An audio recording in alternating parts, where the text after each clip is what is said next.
Hello guys, I am Srushi Jha from Jha Technical. This video is on HTML. Let's start. Start करते हैं। Start करने से पहले मैं बता दूं आपको कि जब भी ये सबलाइन टेक्स्ट एडिटर खुलने के बाद ऐसा स्क्रीन आपको दिखेगा। उसके बाद जो भी आप फाइल लेंगे, हम फाइल को सबसे पहले सेव कर लेते हैं। याद रखिएगा, सेव करने के लिए फाइल में जाएंगे। फाइल में जाने के बाद हम इसको सेव एज में ले जाएंगे।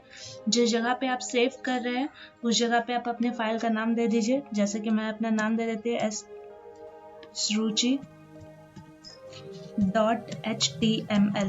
याद रखिए, जब भी हम अपना फाइल का नाम देते हैं तो यहाँ पे .html का यूज जरूर करते हैं, क्योंकि HTML फाइल के लिए .html जो है वो हमारा एक्सटेंशन है। विदाउट इसके वो HTML फाइल सेव नहीं होता है। यहाँ पे हमारा सेव हो गया। यहाँ पे आप देख रहे होंगे ये फाइल का नेम यहाँ पे शो करता है। चलिए अब हम स्टार्ट करते हैं। उसके बाद हम लोग क्या करते हैं, जब भी हम लोग HTML लैंग्वेज स्टार्ट करते हैं सबसे पहले हम HTML लिखते हैं। HTML, इसको फिर ग्रेटर देन और लेस देन से इसको क्लोज कर देते हैं। उसके बाद एंटर कर सकते हैं आप। फिर जो भी आप लिखेंगे, जैसे अभी मैंने HTML टैग लिखा है, तो जो भी टैग आप लिखते हैं उसको हमको एक बार क्लोज भी करना पड़ता है। हम उसके बाद उसको एक बार क्लोज भी करेंगे।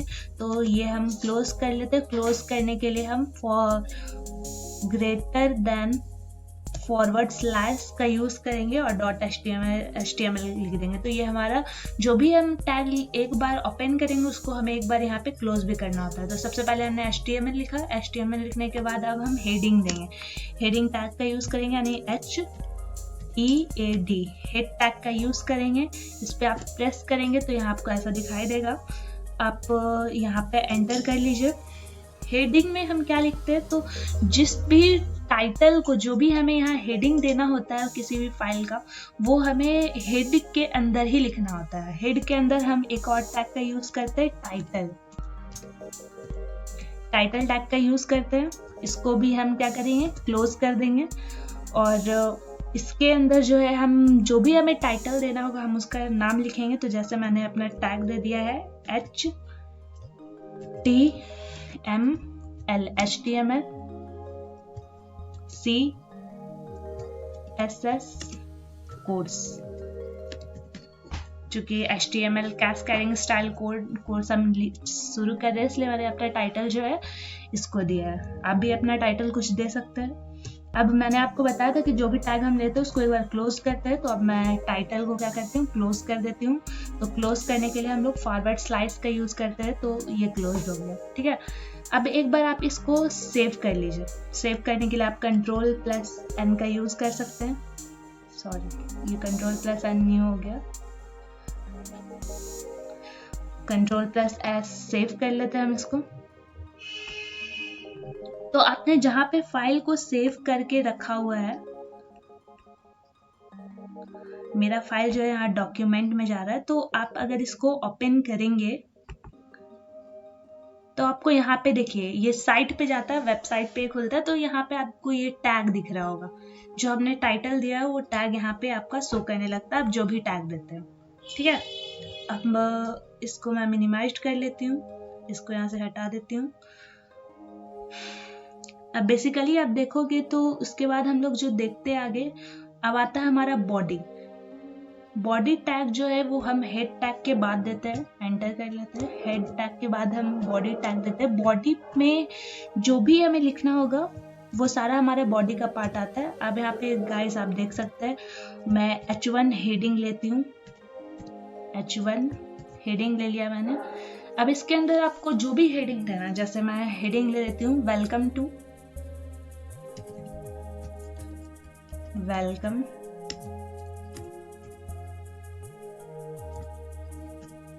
HTML CSS course 2021। तो मैंने आपको बताया था कि जो भी टैग हम ओपन करते हैं उसे हमें एक बार क्लोज करना होता है। तो फॉरवर्ड स्लैश का यूज कर लेंगे, हम इसे क्लोज कर देंगे। फिर एक और हेडिंग मैं ले लेती हूँ। एक चीज मैं आपको दिखाना चाहूंगी, अगर चलिए मैं H2 ले लेती हूँ, हेडिंग 2। यहाँ पे भी मैं इसी चीज को लिखती हूँ, ठीक है, welcome to HTML, CSS course 2021। इस टैग को भी हम क्लोज कर देते हैं। फिर हम एक और हेडिंग ले लेते हैं S3 से, आप क्लोज कर दीजिए, वेलकम। आप चाहे तो इसे कॉपी कर सकते हैं या फिर कुछ अलग अलग लिख सकते हैं। मैं इसी चीज़ को लिख दे रही हूँ, इससे आई थिंक ज़्यादा कुछ फ़र्क पड़ता नहीं है। मैं जो दिखाना चाह रही हूँ आप वो देखिएगा, कोर्स 2021। फॉरवर्ड स्लैश का यूज़ करके आप इसको क्लोज कर लीजिए। एक और हेडिंग ले लेते हैं H4। यहाँ भी मैं इसी चीज़ को लूँगी, वेलकम टू। ये आपके ऊपर है, आप किस चीज़ का यूज करते हैं। आप यहाँ कुछ भी हेडिंग ले सकते हैं, एज योर डिजायर। 2021। मैं चाहती तो इसको कॉपी पेस्ट भी कर सकते सबको, लेकिन मैं आपको यहाँ लिख के दिखलाती हूँ, ठीक है। अब क्या करती हूँ, मैं एक बार इसको सेव कर लेती हूँ। आप इसको सेव कर लीजिएगा गाइस। उसके बाद वापस से हम वेबसाइट पे चलते हैं। अगर मैं इसे यहाँ पे रिफ्रेश करेंगे, बूम गाइस, आप देख रहे हैं यहाँ पे आपको अलग अलग तरह का दिखा है। जो फर्स्ट हेडिंग मैंने दिया था वो यहाँ पे आपको ग्रेटर दिखाई देगा, उसके बाद उससे थोड़ा सा बड़ा दिखाई देगा, फिर उसके बाद उससे छोटा दिखाई देगा, और ये जो लास्ट वाला H4 है वो हमारा सबसे छोटा दिखाई देगा। तो यहाँ जो हमने H1, H2 और S3, H4 लिया है, वो हेडिंग आप जैसे जैसे लेंगे वो धीरे धीरे छोटा होते जाता है। तो ये है हमारा हेडिंग का काम। अब हम नेक्स्ट में आते हैं।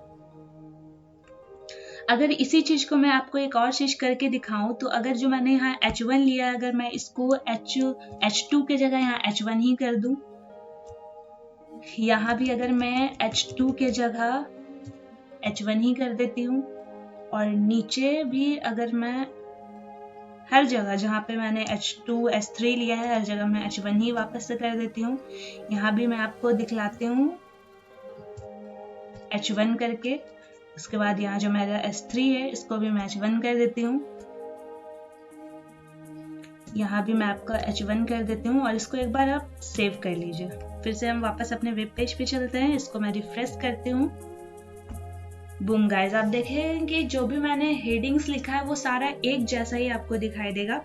कोई यहाँ पे सारा, हर जो हेडिंग है सारा हेडिंग हमारा सिमिलर ही दिखाई देता है। क्यों? क्योंकि मैंने जो भी हेडिंग का नाम है वो मैंने क्या लिया है, H1 ले रखा है। तो इसीलिए मैंने यहाँ पे H1, H2 और S3, H4 का यूज़ किया था। अगर आप सिमिलर हेडिंग का नाम देते हैं H1, तो ये जो हेडिंग है वो सेम हो जाता है। तो इसीलिए यहाँ पे मैं वापस से 2 में कर देती हूँ। ठीक है गाइज, आई थिंक आपको समझ में आएगा। यहाँ पे वापस से मैं 2 कर देती हूँ, S3। यहाँ भी मैं H3 ले लेती हूँ, यहाँ H4 वापस कर देती हूँ, और यहाँ भी H4 वापस कर देती हूँ। और वापस से मैं इसको सेव कर लेती हूँ और आपको दिखला देती हूँ कि जो हमने पहले बार लिखा था वो वापस से ऐसा हो जाएगा। तो आप देख सकते हैं गाइज कि H1 और H2, S3 लेने से क्या यूज़ होता है उसका। अगर हम H1 एक ही जैसा हेडिंग लेंगे, सिमिलर हेडिंग का यूज़ करते हैं, तो इसमें जो भी हम लिख रहे हैं उस पर कोई भी डिफरेंस आपको दिखाई नहीं देता। लेकिन अगर हम H1, H2, S3, H4 का यूज़ कर रहे हैं, तो ये जो एक बार ग्रेटर होगा, उसके बाद उससे थोड़ा छोटा, उसके बाद थोड़ा छोटा, उसके बाद थोड़ा छोटा, तो ये जो साइज है फॉन्ट का वो धीरे धीरे चेंज होते जाता है। अब आते हैं हम नेक्स्ट टैग में। नेक्स्ट टैग के लिए अब हम यूज़ लेते हैं गाइस, P टैग का यूज़ करते हैं। P टैग जनरली पैराग्राफ के लिए यूज़ किया था, तो P फॉर पैराग्राफ। अब जो भी मैंने आपको बताया कि जो भी टैग लेंगे उसको एक बार हम क्लोज कर लेते हैं। तो P टैग लिखने के बाद अब मैं क्या करूँगी कि आपको जो भी लिखना है, जैसे लिखती हूँ मैं माई नेम इज श्रुचि झा।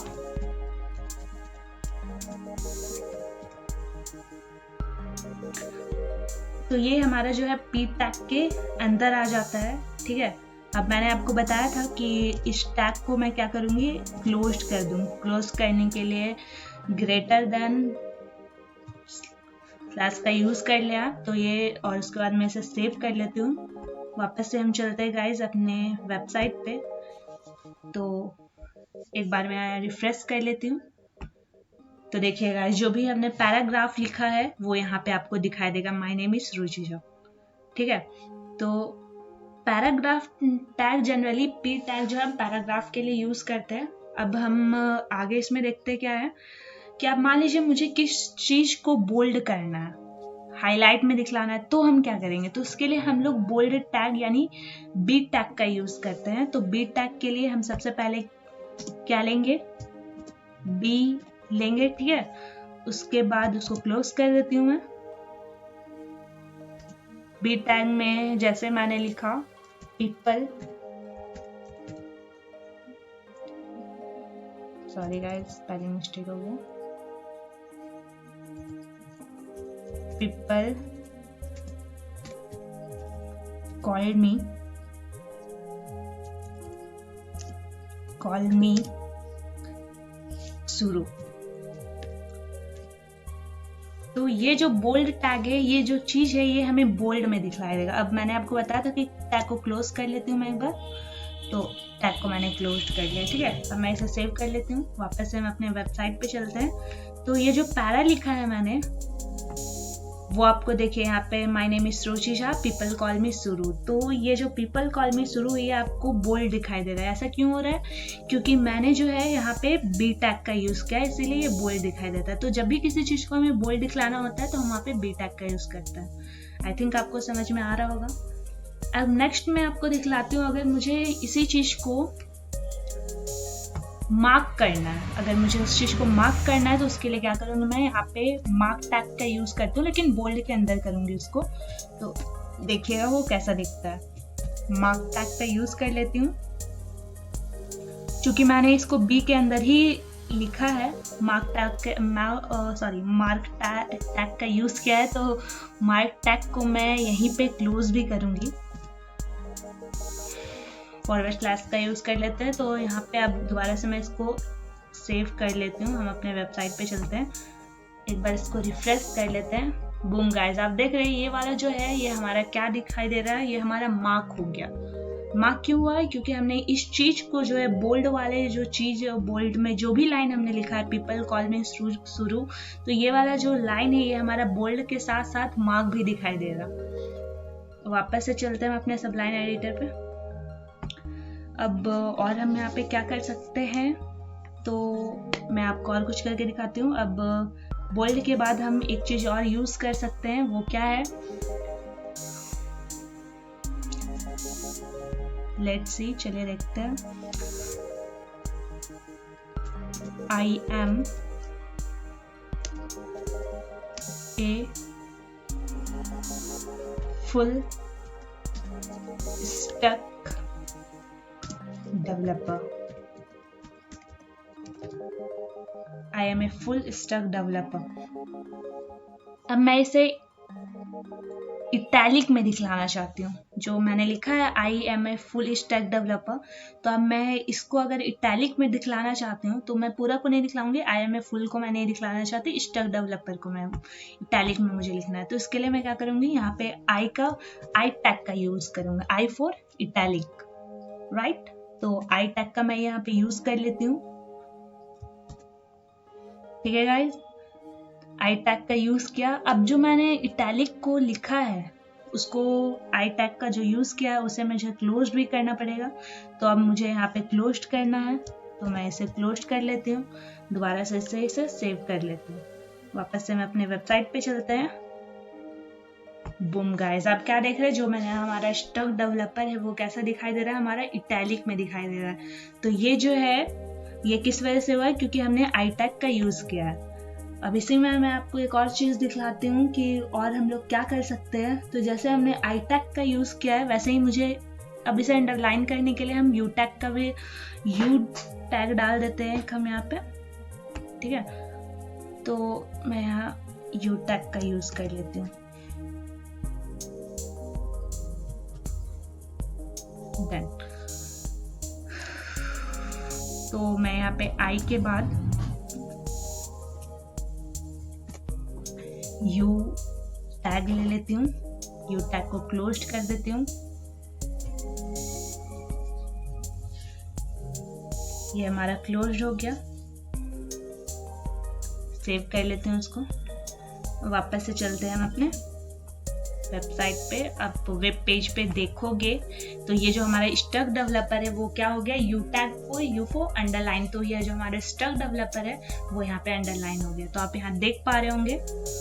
अब नेक्स्ट है एक टैग और आज के ट्यूटोरियल में हम देख लेते हैं, वो है हमारा डिलीट टैग। तो डिलीट टैग का यूज भी मैं आपको यहीं पे दिखला देती हूँ। जैसे मैंने आई यू और यूज किया है, वैसे ही मैं आई यू के बाद यहाँ पे डिलीट टैग, मान लीजिए मुझे स्टक डेवलपर पसंद नहीं आया इन फ्यूचर, तो मैं यहाँ पे क्या कर सकती हूँ, डिलीट टैग का यूज कर लेती हूँ। और जो डिलीट टैग मैंने यूज किया है वो मैं इसको क्लोज भी मुझे करना पड़ेगा, तो मैं यहाँ पे इसको क्लोज कर देती हूँ। सॉरी गाइस, पहले हम स्लैश का यूज कर लेंगे, डिलीट टैग का यूज करते, तो इसको मैं सेव कर लेती हूँ। वापस से वेब पेज पे चलते हैं। तो आप वेब पेज पे जाओगे तो आपको यहाँ पे बूम गाइस, देखो यहाँ स्टक डेवलपर जो है वो कट चुका है, डिलीट हो गया। तो अगर इन फ्यूचर आपको कभी कोई वर्ड पसंद नहीं आता है अपने पैराग्राफ में, तो आप वहाँ पे डिलीट टैग का यूज करके उसे काट भेज सकते हैं। आप देख रहे होंगे कि हमारा वेब पेज जो है कितना खूबसूरत दिखाई दे रहा है। तो हमने कैसे बने रहिए हमारे साथ इस यूट्यूब चैनल पे। आगे मैं आपको दिखलाऊंगी कि और HTML में हम क्या क्या यूज करके कैसे कैसे अलग अलग टैग से उसको अपने वेब पेज को और कैसे खूबसूरत बना सकते हैं, अलग अलग टैग का यूज और कौन कौन सा टैग यूज कर सकते हैं। तो आगे के ट्यूटोरियल में मैं आपको बताते रहूंगी, बने रहिए हमारे चैनल के साथ। Thank you.